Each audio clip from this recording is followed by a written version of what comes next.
একটু আগে মন্ত্রী মহোদয় বলে গেলেন না দেশের অর্থনীতি সম্পর্কে।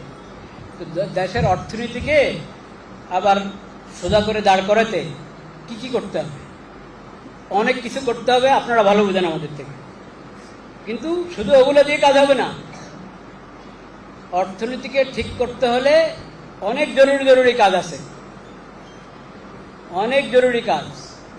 1 নম্বর, দেশের সবগুলো সেক্টরকে জুলুম মুক্ত করতে হবে, দুর্নীতি মুক্ত করতে হবে এবং রিবা মুক্ত করতে হবে অর্থনীতিকে। রিবা, সুদ মুক্ত হতে হবে অর্থনীতি।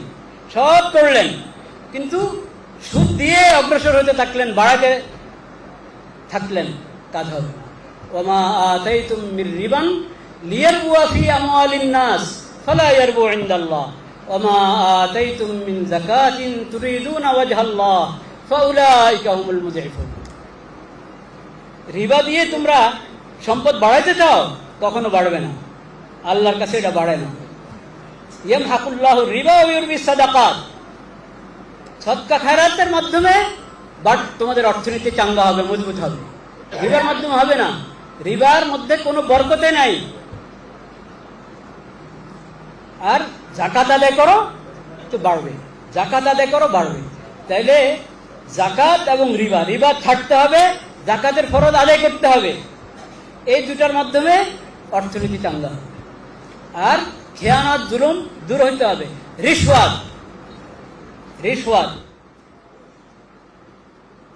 ঘুষ, এই ঘুষ থেকে মুক্ত করতে হবে দেশকে, নয়তো অর্থনীতি হবে না। অর্থনীতি যে সরকারে আসুক, যে সরকার ইসলামী মূল্যবোধ খুব রক্ষা করেন, আলেম ওলামাদের সাথে খুব সম্পর্ক রাখেন, এটার জন্য অনেক ধন্যবাদ।